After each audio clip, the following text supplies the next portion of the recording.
নমস্কার বন্ধুরা, ঘরোয়া রান্নাঘর রেসিপিতে আপনাদের সকলকে স্বাগতম। আজকে আমি ছোলার ডালের বড়া বানাবো।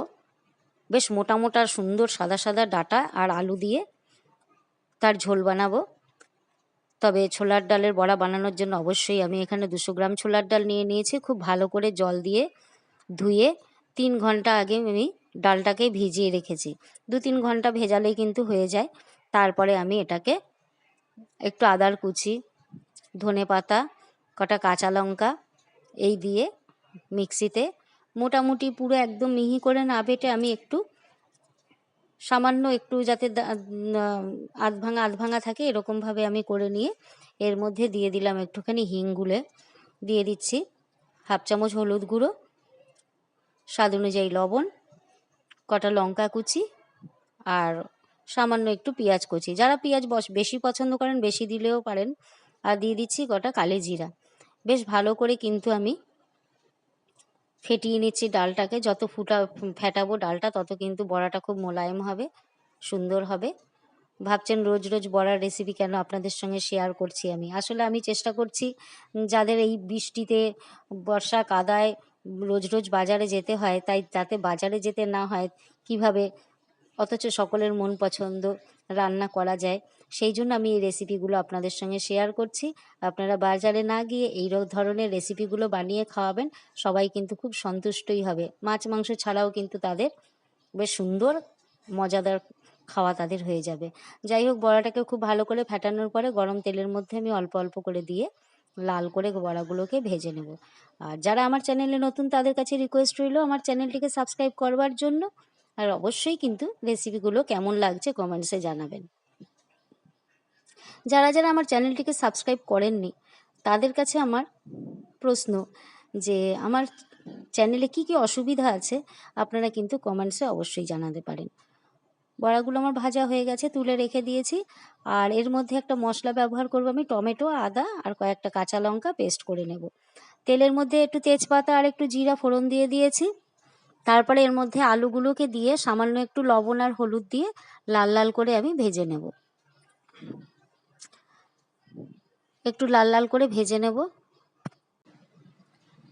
খুব ভালো করে আলুটাকে কিন্তু ভেজে নিচ্ছি আমি।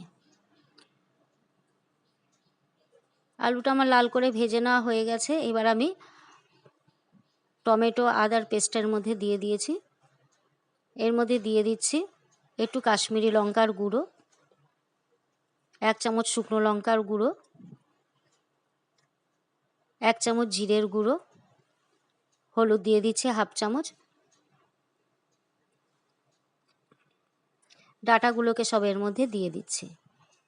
ডাঁটাগুলো কিন্তু খুব অল্পতেই সুন্দর গলে যায় আর খুব মোলায়েম, টেস্টি খুব। খুব ভালো করে একটু কষিয়ে নিয়ে আমি ঢাকা দিয়ে দিচ্ছি। মিনিট 2 পরে ঢাকাটা খুলে আবার একটু কষিয়ে এবার আমি এর মধ্যে একটু স্বাদ অনুযায়ী লবণ আর একটু চিনি দিয়ে দেব। চিনি দিয়ে মিনিট 2 আবার একটু কষিয়ে নিলাম আমি মিডিয়াম আঁচে। এবার এর মধ্যে আমি জল অ্যাড করব। অবশ্যই কিন্তু জলটা খুব বেশি পরিমাণে দিতে হবে, কারণ বড়াগুলো যখন আমি এর মধ্যে দেবো বড়াই কিন্তু সমস্ত ঝোলগুলো টেনে নেয়। নিরামিষ এই রেসিপিটি কিন্তু খেতে খুবই সুস্বাদু। এবার আমি চাপা দিয়ে রেখে দিচ্ছি মিনিট 2 পরে ঢাকাটা খুলে আমার ডাঁটাও সিদ্ধ হয়ে গেছে আর আলুটাও বেশ সিদ্ধ হয়ে গেছে। এবার ভেজে রাখা বড়াগুলোকে আমি এর মধ্যে ছেড়ে দিচ্ছি।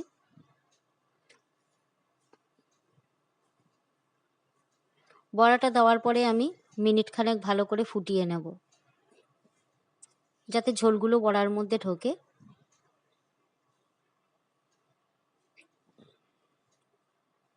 একটু মিশিয়ে দিচ্ছি, ভালো করে জলের মধ্যে ডুবিয়ে দিচ্ছি। কত ঝোল দেখুন। এবারে ধনেপাতা ছড়িয়ে দিলাম। তবে নামিয়ে রাখলে কিন্তু দেখবেন ঝোল শুকিয়ে গেছে সম্পূর্ণ, এই জন্য ঝোল বেশি করেই কিন্তু রাখতে হবে। দিয়ে দিচ্ছি 1 চামচ ঘি, দিয়ে দিচ্ছি সামান্য একটু গরম মশলা। ব্যাস রেসিপিটি আমার কিন্তু তৈরি হয়ে গেছে। খেতে কিন্তু অতি সুস্বাদু, স্বাস্থ্যকর। আপনারা কিন্তু অবশ্যই কমেন্টসে জানাবেন রেসিপিটি আমার কেমন লাগলো। আর ভালো লাগলে অবশ্যই কিন্তু বন্ধুবান্ধবের সঙ্গে শেয়ার করবেন। সাবস্ক্রাইব করবার রিকোয়েস্ট রইল। ভালো থাকবেন। Thank you.